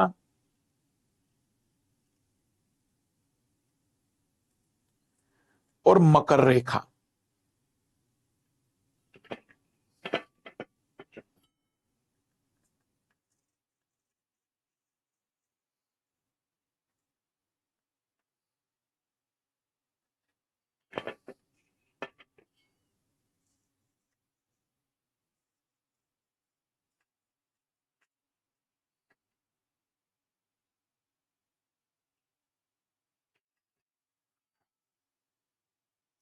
इधर ध्यान देना सभी लोग प्लीज, बड़ा इंपॉर्टेंट कंसेप्ट हम समझने की कोशिश कर रहे हैं। ये देखिएगा, जब सूर्य के सामने पृथ्वी ऐसी होती है ना, तो बिल्कुल विषुवत रेखा के लंबवत होती है। विषुवत रेखा के ऐसा साल में 2 बार होगा। एक तो देख लो, इस समय बिल्कुल विषुवत रेखा के ठीक लंबवत सामने आ रही है मेरी आंखें, मैं सूर्य हूं मान लीजिए, तो विषुवत रेखा के लंबवत। और जब ये इस साइड में होगा तब भी विषुवत रेखा के ठीक लंबवत सामने की ओर आएगी, विषुवत रेखा के लंबवत बातचीत आ जाएगी। तो साल में 2 बार सूर्य ठीक विषुवत रेखा के लंबवत होता है। जब साल में सूर्य विषुवत रेखा के ठीक लंबवत होता है ना, तो हम उसे विषु की स्थिति कहते हैं। विषु, उसे इक्विनॉक्स की स्थिति कहा जाता है। इक्विनॉक्स ये 2 बार आती है, एक बार मार्च के महीने में और एक बार 6 महीने के बाद सितंबर के महीने में। सितंबर के महीने में, सितंबर मराठी में लिख दिया होगा मैंने। 21 से 22 मार्च लीप ईयर पर डिपेंड करता है ये कई बार। और सितंबर के महीने में 22 से 23 सितंबर या सितंबर के आसपास, 22 से 23 सितंबर के आसपास ये सिचुएशन मिलेगी। 21 से 22 मार्च, 22 से 23 सितंबर के आसपास, जब पूरे पृथ्वी पर दिन और रात की लंबाई बिल्कुल बराबर होती है और सूर्य ठीक विषुवत रेखा के लंबवत होता है। पूरी पृथ्वी का मौसम एक जैसा होता है। पूरी पृथ्वी पर कहीं पर गर्मी और कहीं पर ठंड नहीं होती। लगभग पूरी पृथ्वी का मौसम एक जैसा होता है। इसे इक्विनॉक्स या विषु कहते हैं। यह साल में 2 बार आता है, मार्च और सितंबर के महीने में। इसको अलग अलग लोग नाम से भी जानते हैं। जैसे मैं आपको बता दूं कि यहां देखना आप, ये 21 मार्च इक्विनॉक्स जो कहलाया जाएगा, ये ऑटम इक्विनॉक्स कहलाता है जो सितंबर में आता है। और ये वर्नल इक्विनॉक्स कहलाता है जो कि एक तरीके से हम कहेंगे कि मार्च में आता है। ये जगह देखना, यहां पर सूर्य की लंबवत यहां जो आएगा बिल्कुल विषुवत रेखा के लंबवत, फिर यहां विषुवत रेखा के लंबवत। 21 मार्च इक्विनॉक्स विषु कहलाता है। वास्तविक रूप में इस विषु को एक और नाम से जानते हैं। जैसे विषु का मतलब होता है कि जहां सब चीजें बराबरी में आपको दिखाई देगी। अब जरा एक चीज समझिएगा मैं जो बताना चाहता हूं। इस समय जो, अगर मान के चलिए आप 21-22 मार्च की बात कर रहे हैं, तो 21-22 मार्च के आसपास क्या होगा? पृथ्वी सूर्य के बिल्कुल विषुवत रेखा सूर्य के लंबवत होगी। विषुवत रेखा पर सूर्य लंबवत होगा। अब पृथ्वी का जो घूर्णन होगा वो ऐसा, पृथ्वी का जो ऐसा लोकेशन आएगा, ध्यान से समझना प्लीज। अब लगभग हम बात करने जा रहे हैं मार्च के बाद अप्रैल, मई और जून। तो लाल लालियों 21 जून आते आते सूर्य, पृथ्वी की स्थिति ऐसे हो जाती है 21 जून को, ऐसे कि हमारे सामने कर्क रेखा आती है, कर्क रेखा। तो ये सबसे सूर्य की अधिकतम स्थिति है। इससे ऊपर सूर्य लंबवत नहीं हो सकता है। इसलिए ये जो कर्क रेखा है, इस कर्क रेखा पर जिस समय सूर्य अपने लंबवत होता है, उस घटना को कहते हैं कि ये 21 जून को होगा। इसे कर्क संक्रांति कहा जाता है। कर्क संक्रांति, कर्क संक्रांति, इसे संक्रांति कहते हैं। मतलब अभी अगर मैं आपको एक चित्र दिखाऊं, सोलिस्टिस कहा जाता है इसको, कर्क संक्रांति। जब 21 जून की बात आएगी तो यह एक तरीके से हम कहेंगे कि सोलिस्टिस है, संक्रांति का समय है ये। लेकिन फिर वापिस अब देखना, मैं जो बताना चाह रहा हूं इधर ध्यान देंगे सभी लोग। 21 मार्च को हुआ इक्विनॉक्स, 21 मार्च को हुआ इक्विनॉक्स विषु। फिर अब सूर्य लंबवत आने लगा और 21 जून के आसपास वह कर्क संक्रांति को डिक्लेयर करेगा, क्योंकि कर्क के लंबवत सूर्य का प्रकाश हो जाएगा। अब सूर्य से ऊपर नहीं जा सकता है तो नीचे वापिस आएगा। लगभग 22 या 23 सितंबर को यह पुनः विषु की स्थिति में आएगा, इक्विनॉक्स। फिर लगभग 22 दिसंबर को अब वो नीचे की ओर चला जाएगा और डायरेक्टली 22 दिसंबर को मकर रेखा के लंबवत होगा। तो इसको मकर संक्रांति कहते हैं। आप कहेंगे सर मकर संक्रांति तो 14 जनवरी को सेलिब्रेट करते हैं। सेलिब्रेशन 14 को कर रहे हैं, लेकिन रियल में 22 दिसंबर के आसपास ये ट्रांजिशन होता है। तो मकर संक्रांति 22 दिसंबर। फिर वापिस अब सूर्य उससे नीचे नहीं जाएगा, वो वापिस इक्विनॉक्स पर आएगा और 21 मार्च शुरू हो जाएगा। इक्विनॉक्स के बाद वह कर्क रेखा पर आएगा, कर्क रेखा से फिर विषुवत रेखा, फिर मकर रेखा, फिर विषुवत रेखा। इधर ध्यान देना सभी लोग, इधर ध्यान देना प्लीज।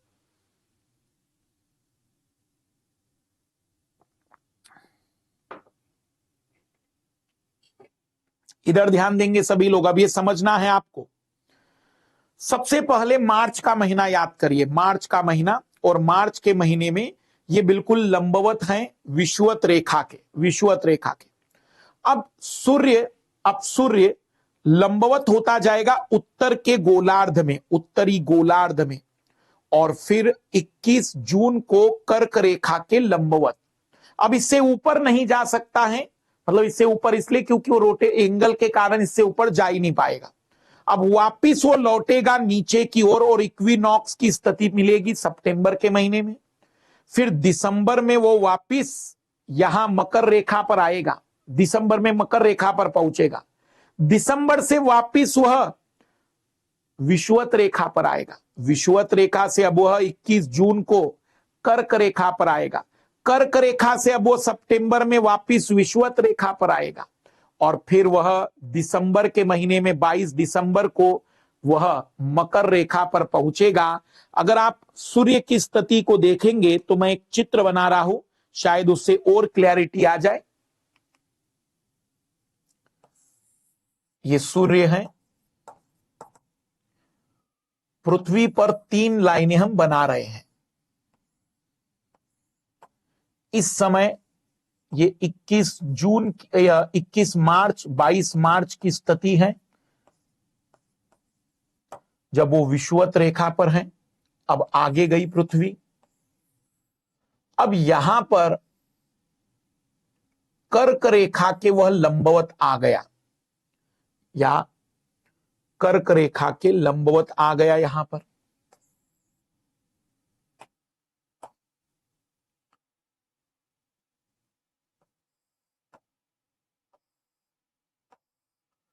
और कर्क रेखा के ठीक लंबवत आ गया 21 जून, कर्क संक्रांति। अब वापिस वह विषुवत रेखा के लंबवत आ गया, तो यह 21 से 22 या 22 से 23 सितंबर को होगा। और फिर इस जगह पर वह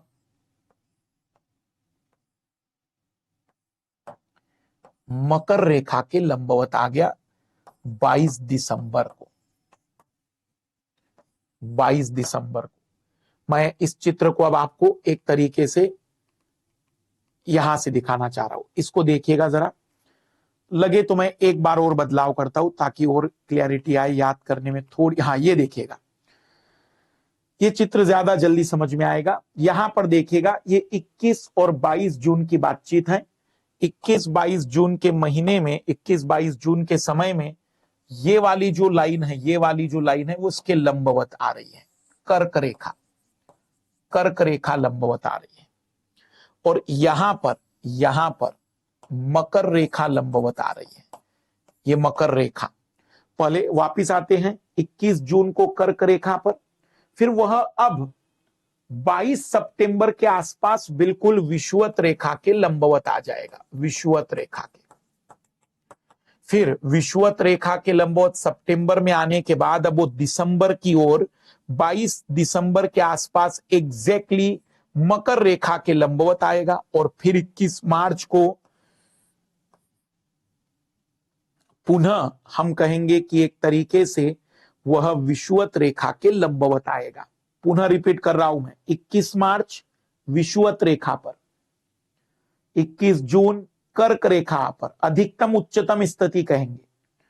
फिर वापिस लौटेगा विषुवत रेखा पर सितंबर के महीने में, तीसरा महीना, छठवां महीना, 9वां महीना और 12वां महीना, बिल्कुल ऐसे याद रखना।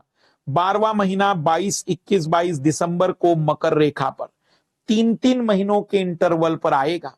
जिस समय वह कर्क रेखा पर होगा तो यहां पर ज्यादा गर्मी आएगी, इसलिए यहां पर ग्रीष्म काल का मौसम होगा, उत्तरी गोलार्ध में ग्रीष्म काल का मौसम होगा, लेकिन समर सीजन होगा, लेकिन दक्षिणी गोलार्ध में विंटर सीजन होगा, शीतकाल का समय होगा।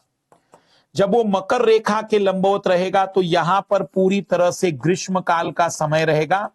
ये लोग, ये जो दक्षिण के लोग हैं ना, ये 25 दिसंबर क्रिसमस गर्मी में मनाते हैं, और उस समय उत्तरी गोलार्ध में शीतकाल होगा। हम उत्तरी गोलार्ध के लोग हैं, भारत उत्तरी गोलार्ध में मिलता है, इसलिए भारत के लोगों को याद रखना है तो केवल उत्तरी गोलार्ध याद रखे, दक्षिण में आसानी से याद आ जाएगा। जून के महीने में गर्मी होती है तो हम नीचे कह देंगे कि ठंड होगी, दिसंबर के महीने में ठंड होती है तो हम नीचे कह देंगे कि गर्मी होगी। लेकिन जरा यहां पर गौर करेंगे, यहां पर ये जो इक्विनॉक्स होता है, ये जो विषु होता है सितंबर के महीने में, इस सितंबर को शरद कहते हैं। शरद इक्विनॉक्स, शरद विषु कहा जाता है, ऑटोमनल। और शरद का मतलब उत्तरी गोलार्ध में शरद होगा, दक्षिणी गोलार्ध में बसंत का मौसम होता है, उस समय बसंत, शरद और बसंत। जब यहां पर बसंत का मौसम होगा, मार्च के महीने में उत्तरी गोलार्ध में बसंत का मौसम होता है, तो उस समय यहां पर दक्षिणी गोलार्ध में शरद का मौसम होता है। बसंत का मतलब होता है कि अब इसके बाद गर्मी आएगी, फिर सॉरी, यहां हमने कुछ मिस्टेक तो नहीं कर दी, ये ग्रीष्मकाल, फिर शरद का मौसम आएगा, फिर शीतकाल आएगा, शरद के बाद शीत, शरद श से याद रखेंगे, शीतकाल। ये उत्तरी गोलार्ध को ही याद रखो, बस उत्तरी गोलार्ध को। और उसके बाद फिर आता है बसंत, बसंत के बाद आता है ग्रीष्मकाल। इधर ध्यान देना प्लीज, मैं पुनः रिपीट कर रहा हूं, चेहरे भयानक ना करना। शीत ऋतु दो बार आएगी, लेकिन अलग अलग जगह पर। एक बार हमारे आएगी दिसंबर के समय में उत्तरी गोलार्ध में, और जून के महीने में दक्षिणी गोलार्ध में शीतकाल आएगी। बिल्कुल, पृथ्वी पर दो शीतकाल होती है, पृथ्वी पर दो ग्रीष्मकाल होती है, पर क्योंकि वो लोकेशन अलग अलग है, उत्तरी और दक्षिणी गोलार्ध की बातचीत है, अलग अलग गोलार्ध में दो बसंत आते हैं, दो विषु आते हैं, दो बसंत आते, दो शरद ऋतु आती है अलग अलग समय में। मौसम का समय देख लीजिए, साल के शुरुआत में मार्च से शुरू करते हैं, तो मार्च में आता है बसंत, मार्च में आता है बसंत, बसंत के बाद आता है ग्रीष्मकाल, ग्रीष्मकाल के बाद आता है शरद ऋतु, शरद ऋतु के बाद आती है शीत ऋतु। आप कहेंगे सर बरसात, बरसात कोई ऋतु नहीं मानी जाती, वो हमने बोल दिया है। बरसात एक पर्टिकुलर टाइम पीरियड होता है जलवायु के अनुसार।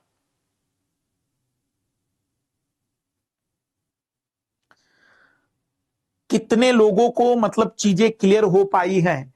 ये पृथ्वी के अलग अलग समय पर सूर्य के चारों तरफ रिवोल्यूशन के कारण मौसम का बदलना है, जिसमें सबसे बड़ा कारण है पृथ्वी का अपने अक्ष पर झुका हुआ होना।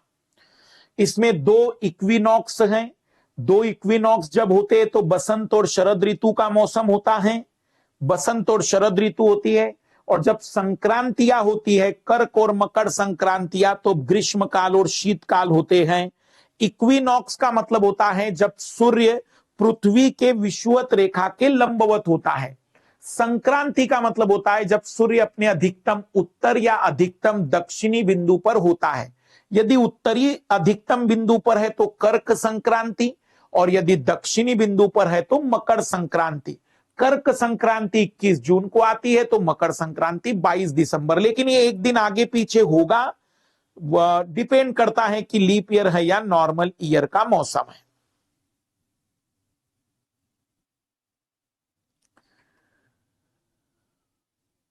इक्कीस मार्च और 23 सितंबर को सूर्य की किरणें विषुवत रेखा पर लंबवत पड़ती है, उसको विषु कहते हैं। 21-22 दिसंबर को दक्षिणी ध्रुव के सूर्य की ओर झुके होने के कारण मकर रेखा पर सूर्य की किरणें, ये देख लीजिए, ये सूर्य है और ये मकर रेखा के लंबवत गिर रहा है बिल्कुल। और यहां ऊपर सूर्य के प्रकाश को पहुंचने में ज्यादा टाइम लगता है, तो यहां ठंड होती है।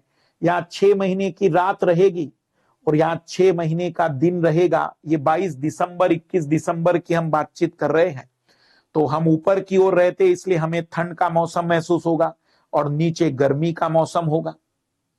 वे लोग दिसंबर में क्रिसमस गर्मी में मनाते हैं, नीचे वाले लोग। फिर अगर हम बातचीत करते हैं जून की, 21 जून को उत्तरी गोलार्ध सूर्य की तरफ झुका होता है, सूर्य की किरणें कर्क रेखा पर सीधी पड़ती हैं। इसके परिणाम स्वरूप ऊष्मा अधिक मतलब ग्रीष्म काल उत्तरी गोलार्ध में होता है।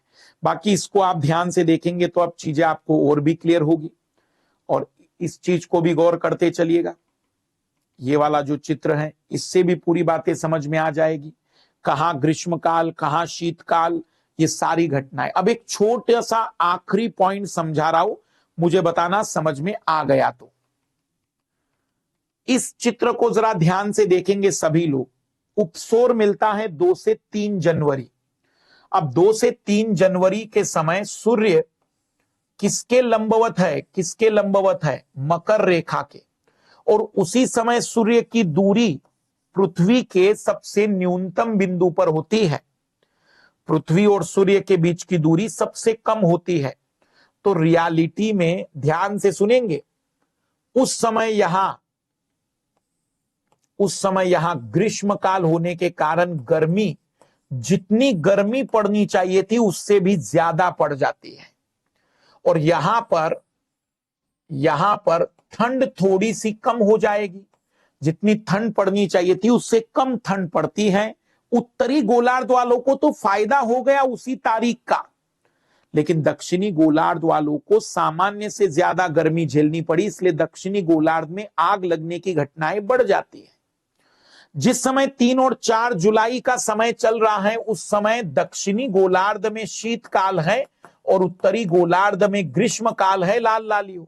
और उस समय सूर्य की पृथ्वी से दूरी अधिकतम होने के कारण जो ग्रीष्म काल है वो थोड़ा सा कमजोर पड़ जाएगा, लेकिन दक्षिणी गोलार्ध में ठंड सामान्य से भी ज्यादा पड़ेगी। मैं ये कहना चाह रहा हूं कि उपसौर और अपसौर की इस भयानक घटना के कारण, उपसौर और अपसौर की इस भयानक घटना के कारण कहीं ना कहीं उत्तरी गोलार्ध के जो लोग हैं, उत्तरी गोलार्ध के जो लोग हैं उन्हें कम गर्मी और कम ठंड का अनुभव करना पड़ता है, लेकिन दक्षिणी गोलार्ध के लोगों को अधिक गर्मी और अधिक ठंड का अनुभव करना पड़ता है। यह पॉइंट कितने लोगों को समझ में आ गया है कि अधिक गर्मी और अधिक ठंड की जो मैं बातचीत बताना चाह रहा हूं, और इसको अगर ध्यान से देखोगे तो जल्दी समझ में आएगा। क्योंकि जिस समय ये जनवरी के महीने में सिचुएशन हो रही है, हम ठंड में थे, सूर्य से नजदीकी होने के कारण ठंड का प्रभाव थोड़ा कम हो जाएगा। नजदीकी मतलब रियल में दूरी कम हो गई, हमारी दूरी, क्योंकि हम दीर्घ वृत्ताकार पथ में घूम रहे हैं सूर्य के चारों तरफ। और 3 और 4 अपसौर की स्थिति में सामान्य से ज्यादा ठंड महसूस करनी पड़ेगी दक्षिणी गोलार्ध। दक्षिणी गोलार्ध को दोनों बार नुकसान हुआ, ज्यादा गर्मी और ज्यादा ठंड। उत्तरी गोलार्ध को दोनों बार फायदा होता है। यह पॉइंट कितने लोगों को समझ में आया? मैं जानता हूं कि आज बहुत सी बातें अगर कठिन भी लगी हो तो एक बार वीडियो पुनः देखना, पर सच में बता रहा हूं ये सारे कंसेप्ट बहुत इंपॉर्टेंट है, बहुत इंपॉर्टेंट कंसेप्ट है ये। इस प्रकार स्पष्ट है कि पृथ्वी के घूर्णन और परिक्रमण के कारण दिन और रात की लंबाई, दिन और रात और ऋतुओं में परिवर्तन एक तरीके से रिवोल्यूशन के कारण, पर गर्मी और ठंड का जो पड़ना है वो एक्सिस टिल्ट होने के कारण, दिन रात का होने के लिए रोटेशन की गति जिम्मेदार मानी जाती है। तो मुझे उम्मीद नहीं बल्कि गारंटी है कि आज की क्लास ने आपको बहुत सी चीजें बताई होगी। सारे वर्ड मैंने बाइलिंगुअल करवा दिए, तो इंग्लिश मीडियम वाले बच्चे थोड़ा सा देखते चलना, क्योंकि पढ़ाते समय एक लैंग्वेज यूज करनी पड़ती है तो चीजें जल्दी समझ में आएगी। और मुझे जरूर कमेंट्स करके आप लोग बताइएगा कि आज क्या नया आपको पता चला, कौन सी बातें आपको समझ में आई। और वो कंसेप्ट मैंने बताया कि हवाई यात्रा करने वाले लोगों को पृथ्वी घूमते हुए क्यों नहीं दिखाई देती। तो रिवीजन करते चलिएगा, प्रॉपर नोट्स बना दीजिएगा इसके। अब अगली क्लास में हम क्लाइमेटोलॉजी की शुरुआत करेंगे, मतलब जलवायु विज्ञान को हम पढ़ना शुरू करेंगे। पर अभी पहले सीसेट और इकोनॉमिक्स की क्लास, इकोलॉजी एनवायरनमेंट की भी एक 2 क्लास हम करवाएंगे। बाय।